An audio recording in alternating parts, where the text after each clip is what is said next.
Selamat berbuka puasa bagi Anda yang menjalankan sampai Indonesia Malam kembali. Kami masih membahas pasca PHK Sritex bersama dengan Ibu Sri Cahyaningsih, ex pekerja Sritex, dan juga Pak Uli Parulian Siombing, Komisioner Komnas HAM. Saya ke Pak Uli menyambung pertanyaan tadi. Jadi dengan adanya PHK Sritex, tapi tidak hanya ini saja, ada beberapa kasus lain. Bagaimana peran negara agar jangan sampai ini terjadi terus-menerus, bagaimana untuk melindungi pekerja dan juga hak-hak pekerja, dan bagaimana pula dalam pengawasannya dalam pemenuhan hak-hak pekerja tadi, Pak Uli? Pak Uli mohon di-unmute. Pendek. Ya, sudah sekarang.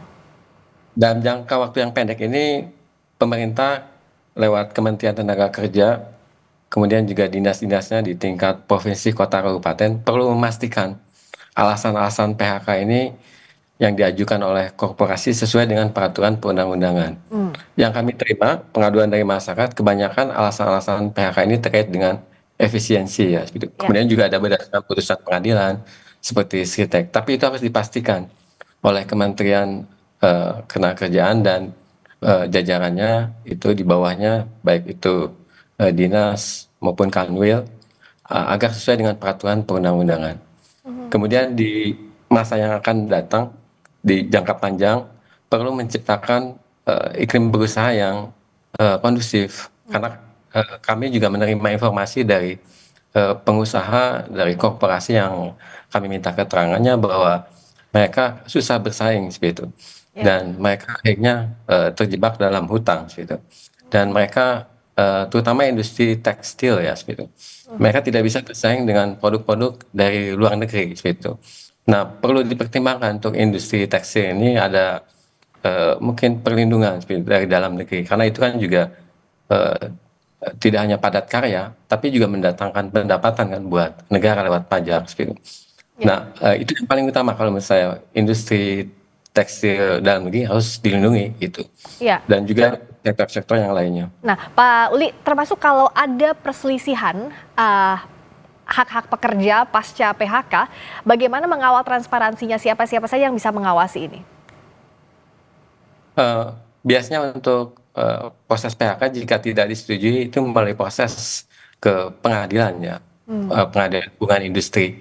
Setelah ada tripartit perundingan mediasi yang dilakukan oleh Dinas Ketenagakerjaan. Nah, jika ada anjuran itu kemudian tidak disetujui, masuk ke PHI, Perselisihan Hubungan Industri. Nah, ini perlu transparan dari proses tripartit sampai dengan putusan pengadilan PHI. Itu perlu transparan, independen untuk menguji apakah betul-betul alasan PHK-nya itu sesuai dengan peraturan perundang-undangan. Tadi apakah efisien, apakah berdasarkan putusan pengadilan niaga misalkan. Itu butuh transparansi, terutama biasanya terkait dengan laporan keuangan dari perusahaan. Apakah sudah proper laporan keuangan perusahaan ini nanti diuji oleh proses tadi lewat tripartit maupun nanti masuk ke PHI. Nah, itu dari awal, dari eh, proses internal di perusahaan sampai putusan pengadilan harus betul-betul transparan gitu. Ya. Untuk menguji apakah PHK-nya sesuai dengan undang-undang atau tidak. Nah, itu. Oke. Nah, kalau dari Ibu Sri, kami semua yakin ini masa yang amat sulit untuk Ibu Sri di Ramadan juga jelang Lebaran. Apa yang jadi harapan terbesar Ibu dengan kawan-kawan saat ini, Bu?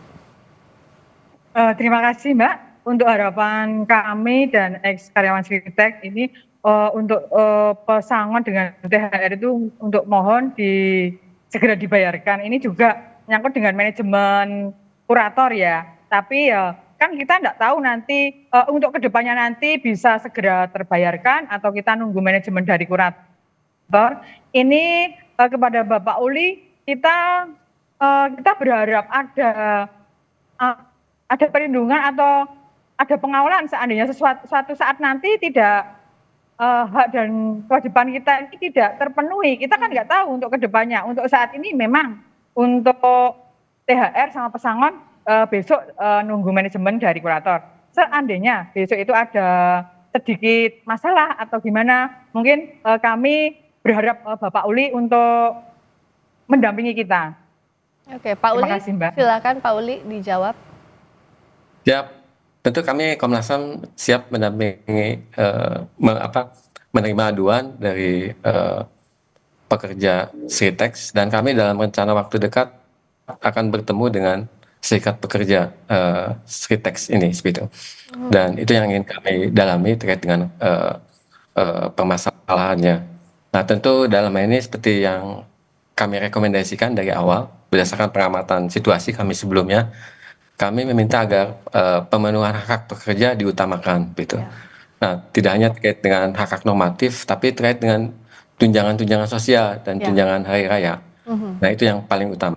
Ya, semoga hak-hak karyawan dibayarkan segera dan diawasi berbagai pihak agar juga para ex karyawan Sritex bisa melanjutkan hidup sambil berharap juga bisa dipekerjakan kembali. Terima kasih Bu Sri Cahyaningsih, salah satu pekerja Sritex. Terima kasih juga Pak Uli Parulian Sihombing, Komisioner Komnas HAM. Selamat malam.